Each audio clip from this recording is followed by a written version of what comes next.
Hey, y'all. Welcome to another episode. Today, we are going to talk about hitting the ground running when you get a new job.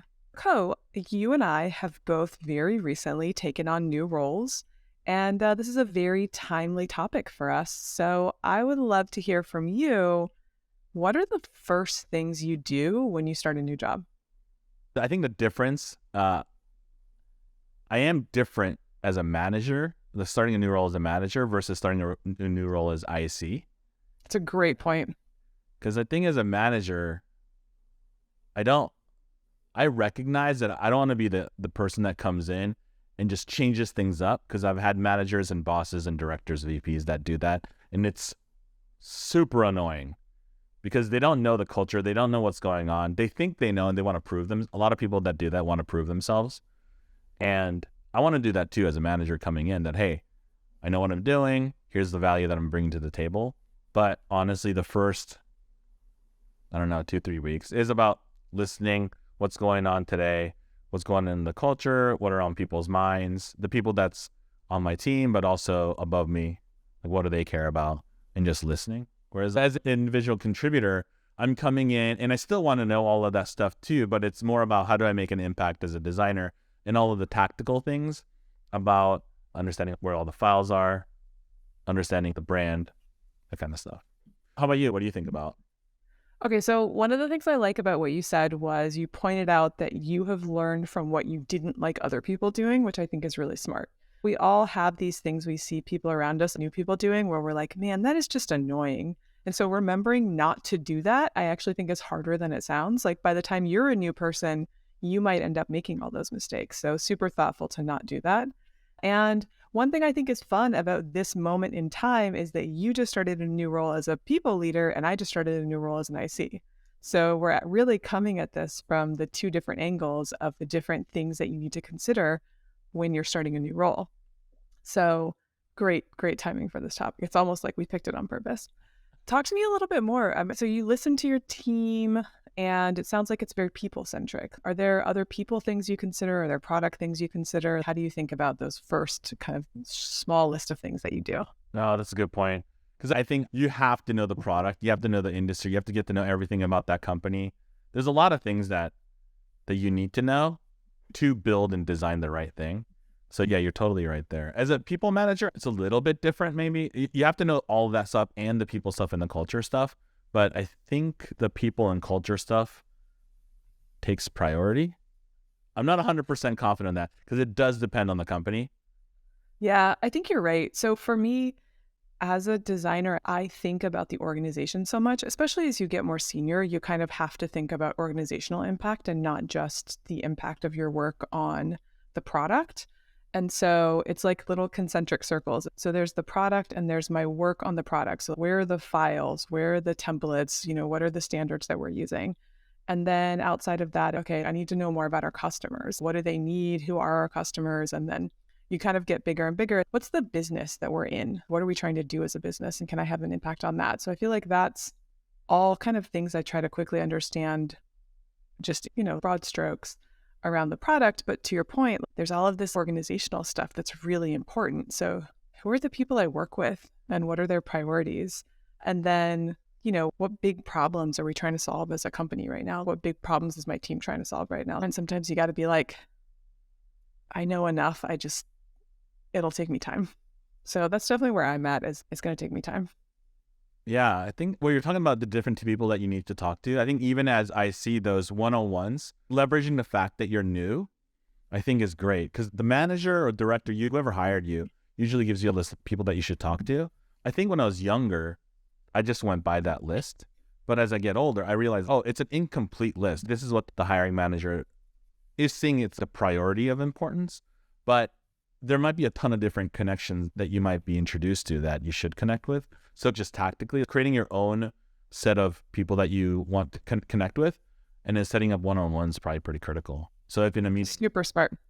yeah, someone says a name that you're like, oh, I haven't heard of that person's name, writing it down, reaching out and connecting and just say, hey, I'm new. You were brought up by Sharzad and I thought I should connect. That's a great one, actually. What are the other tactical things that we do? Because I feel like we've been talking about it pretty abstractly, but that's a really good one. Another one that I do is I make a list of things that I don't understand that people say, Oh, that's a good one. acronyms or product terms, project names, just collect the list. And if I don't have time in a meeting to ask someone to explain it to me, I'll dig on my own. Like, what was that? Bumblebee. What does that mean? Is that a person? Is that a product? Yeah, that makes a lot of sense because there's a lot of project names too. And actually, Yeah. to that point, you start to understand what language are people speaking so that you can be understood. That's a great point. So you network with people, and then there's how to communicate with people and how to understand the language that people are speaking to you. That's a really great point. Okay, I have one controversial thing that I don't do, and I'm Ooh, curious to get okay. your take on this and if there's anything you don't do. So, what I don't do is I don't learn the products deeply. I'm really, really deliberate about how I use the products and how I learn the products. I feel like there's this default of, okay, if your company has training resources, people dive deep into the training and they learn all about the product. And for me, I think that that is putting me in a place where I will develop a lot of first impressions. It will be hard for me to let go of. And so I wait and I try to understand what the products are and what we're trying to do, but I don't really get my hands dirty in the product until I have a project to work on. And then I can really get deep into it. I'm so hesitant to develop those first impressions as a user without having a deeper understanding of what we're trying to do as a company. Because really, if I want first impressions as a user, I should talk to a user. I don't need to be that user. I need to be outside of that world a little bit so that I can look at different users' perspectives. So controversial, Ooh, but what I've been controversial. doing. What about you? I do like to try out the products, not through the training or anything, just as an experience. I like to just, even before I start at like once I get the job, I like to go to the marketing page and look at the products and experience that product. I usually, as a designer, I'm putting two perspectives on. Okay, I'm a new user, but at the same time looking at it as like, oh, I'm a designer. And then there's both people kind of having dialogue with each other a little bit. But um, I mean, I don't think I've ever liked the product that I've ever used ever. So if I'm looking at the company I'm about to work for, and I'm like, oh, I don't think I've ever thought like this is fantastic. But I can start to pinpoint like, oh, this is confusing. Wait, why do they call it this? Some of the branding things, or like the company thinks it's cool, but it's actually confusing to the user. What are the promises that the marketing team's telling me? And is the product providing me that? So I do go and try the product out Yeah, to see that's if smart. I mean, it sounds like you're really looking at the connective tissue between all of the parts of the experience that someone encounters when they think about the brand and not just deep into the weeds of the product right away.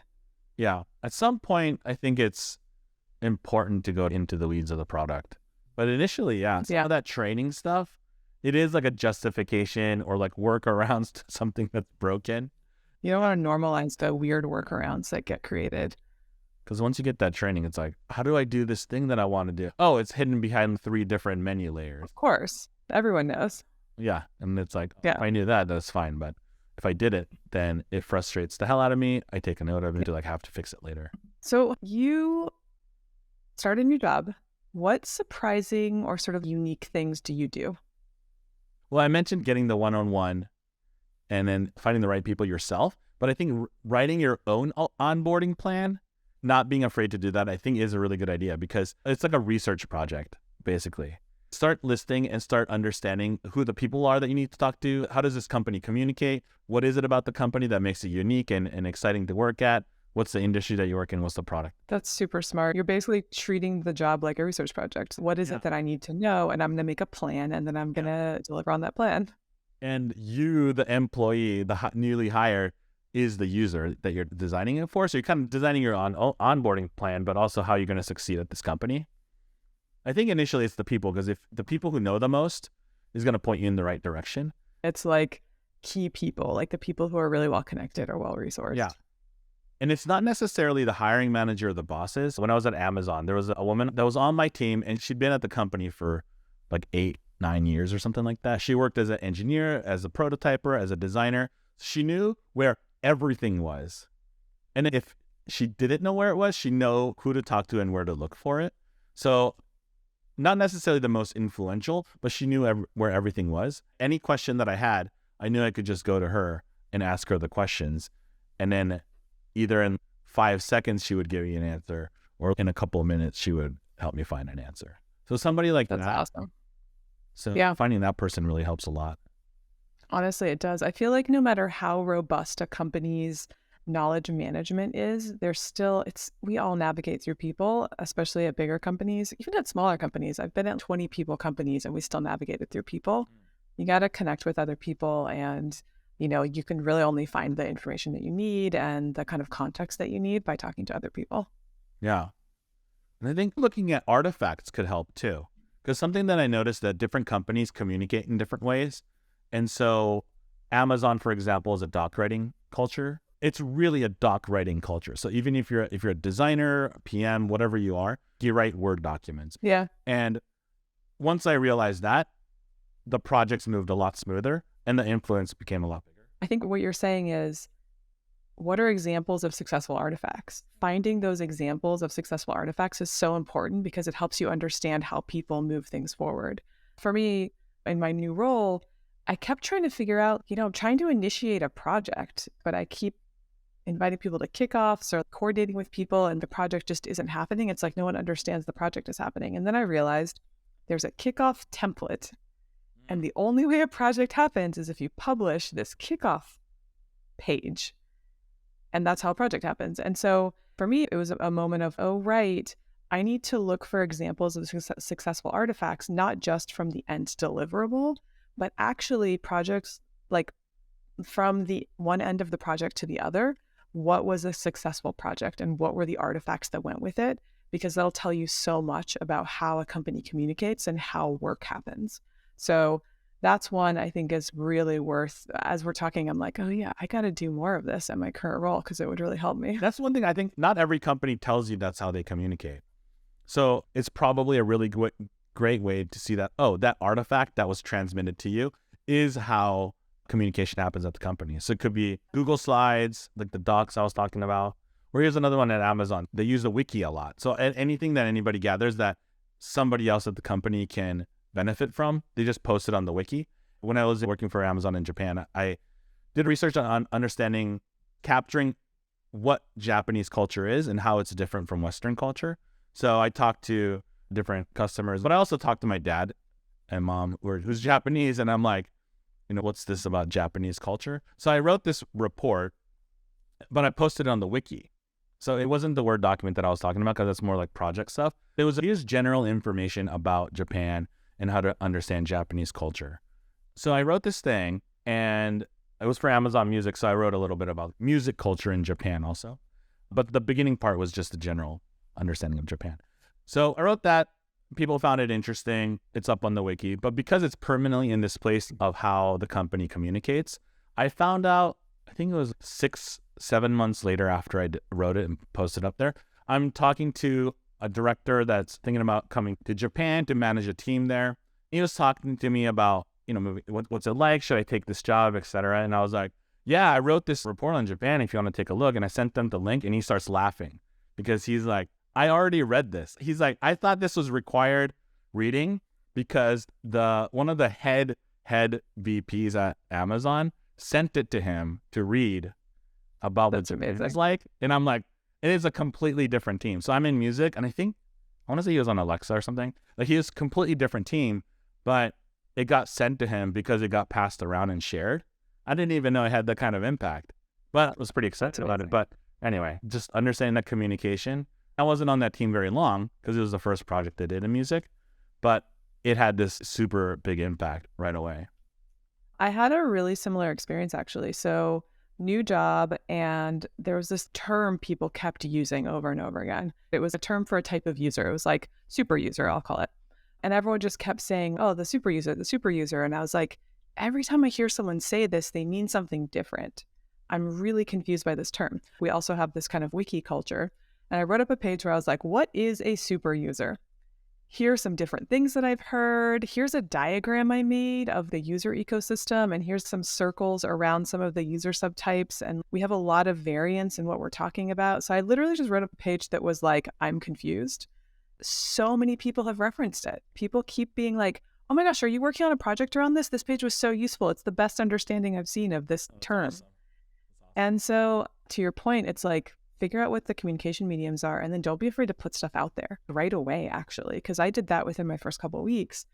And I didn't mean it to be definitive. I didn't have the answers. And it sounds like for you, it was the same thing. You didn't have the answers. You were just like, I want to know more about this. And then I want to put it out there for people in case it's useful.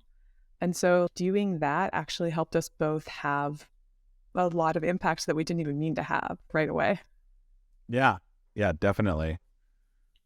So with all of that, what's some of the impact that you've been having at the new company, and what does that look like in the first few months? Yeah, it's interesting. I think when you start a new job, I don't know about y'all, but I have very high expectations for myself for having impact. Like I'm going to come in and within a couple months, I'm going to have it figured out. I'm going to do a big project. I'm going to have a big win. And I think that's a good thing to strive for. I actually think just being ambitious about impact is really important. Not ambitious about your ego or doing great work or anything like that. Just I have a lot of ambition to have a positive impact on the company and on the people around me. The way I think about impact is high hopes, low expectations, which is actually a way I think about a lot of things. I really want to have a huge impact, but I recognize that as a new person, I don't know anything. I'm starting from zero. I have to meet people. I don't know the language. I don't know how we do anything. And so the way I think about impact is I'm building the foundation for impact when I first start. Those first couple of months are really about figuring out how to be effective and how to do good work in the new environment that I'm in. But, if there's a win that I can get, I will totally go for it because I really want to be helpful to people around me. But I also am not going to be disappointed in myself if the first couple months are just building that foundation. Because I think the most important thing is just building a really strong foundation for impact. So that's how I think about it.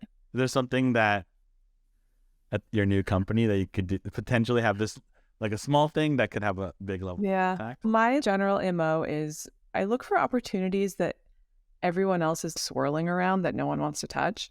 The really messy issues that everyone's just like, oh, that's someone else's problem. I don't want to deal with it. I'm immediately like, ooh, I want to know more about this. So the super users, I'm using a fake term for it, but example is one of them. I was like, this seems messy. I'm all about this. What are we doing here?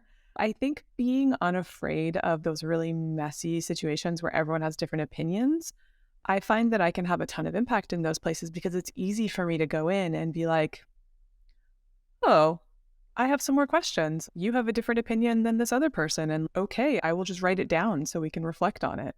And so I'm able to be, as a new person, this neutral mediator. I love having that superpower as a new person. So I look for those areas that people who have been there a long time can't really get into because it's too messy for them. And that's my low-hanging fruit. That's a really good one. There's tons of stuff that the team doesn't want to do. And as a new person, everything's exciting anyway. And if you just step up and say, hey, I'll take that on, everyone's super thankful. That's a really good one. Yeah.